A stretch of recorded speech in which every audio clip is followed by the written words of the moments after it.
Mas é uma experiência que você se constrói no caminho. Tanto que os primeiros podcasts que eu fiz eu não gosto, entendeu? Eu não Os tinha que você fez lá no Flow? Não, no Flow e em casa, os primeiros mesmo, porque tava com vários problemas técnicos. Eu não consigo me conectar se eu tô olhando e vendo que a câmera tá com problema. Se eu tô vendo o cara lá correndo para lá e para cá, putz, eu sei que tá com algum problema lá, porque ele tá correndo, ele não tá calmo, ele tá lá e eu tô aqui conversando. Como o Monark, por exemplo. O Monark foi um dos primeiros lá. E o cara tava correndo de um lado pro outro e depois me falou tanto que deu problema no áudio, deu um monte de problema que ele corrigiu depois. Uma câmera às vezes desligava, então não dava para usar aquela. Então, assim, eu não consigo me conectar com a minha visão periférica, eu tô vendo todos esses problemas, entendeu? Então, os primeiros foi muito complicado me conectar por causa disso, porque tava aprendendo a fazer e tava com esses problemas técnicos. Mas esse lance eu acho que para fazer o que a gente faz, é mais saber ouvir do que saber perguntar. Porque, cara, a conversa está aqui no seu colo. O que você faz, pelo menos, existem vários tipos de podcast.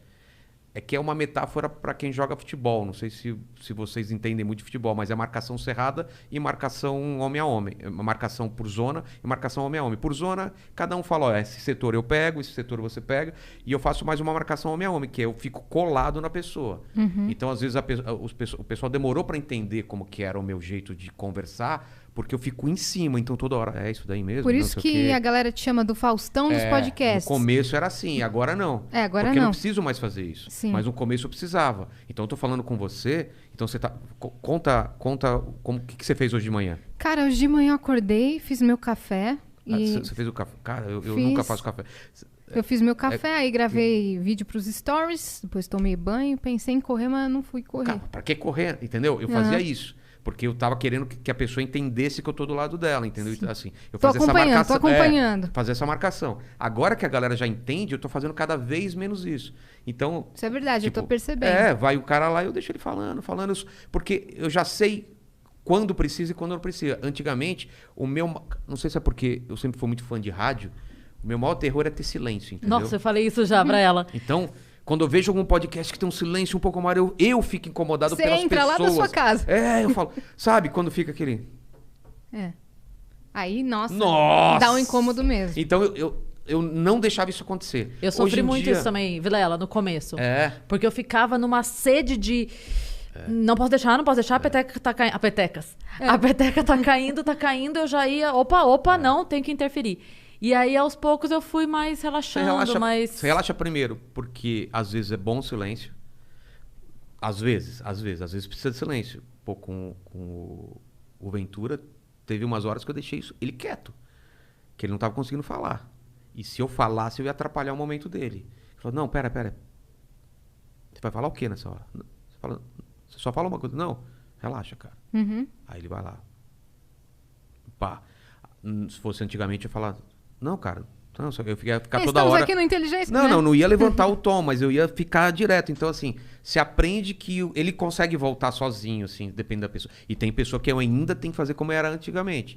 Que o cara fala, interrompe. Aí você tem que ficar toda hora colocando... Sabe o fogo que tá apagando? Você tem que toda hora ficar jogando o negócio. Então, hoje em dia, eu consigo muito bem saber...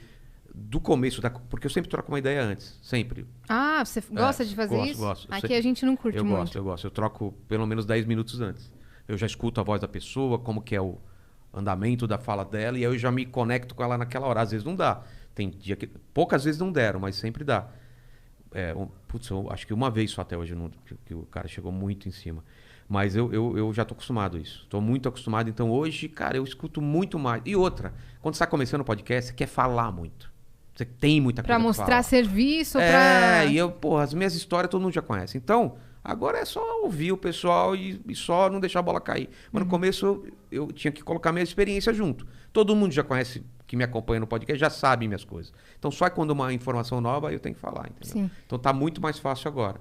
E o fato de fazer todo dia te dá... Cara, aumenta muito a habilidade de comunicação, né? É muito fácil. A conexão de olhar e do jeito da respiração da pessoa, você já tá colada nela. Só teve um dia mesmo que eu tava muito mal, aquela pergunta que você fez anteriormente, que não rolou essa conexão, que eu tava muito mal psicologicamente por causa de problemas de casa. Era um domingo, teve briga lá em casa por algum motivo bobo e tal, e sabe quando você a situação não tá resolvida, você tem que descer para fazer um podcast. Então, cara, quem assiste esse podcast vai ver eu simplesmente ouvindo a pessoa, fazendo... Parece uma entrevista. Eu pergunto, ela responde, eu pergunto, porque eu tava mal, entendeu? Mas foi um único dia. Você não tava entregando muito. Não, e eu falei, já que eu não tô assim, eu vou fazer a experiência mesmo de não falar quase nada, entendeu? Tanto que a pessoa fala várias vezes, fala assim, eu tô falando muito? Eu falei, não, continua falando, porque eu quase não interferia, entendeu?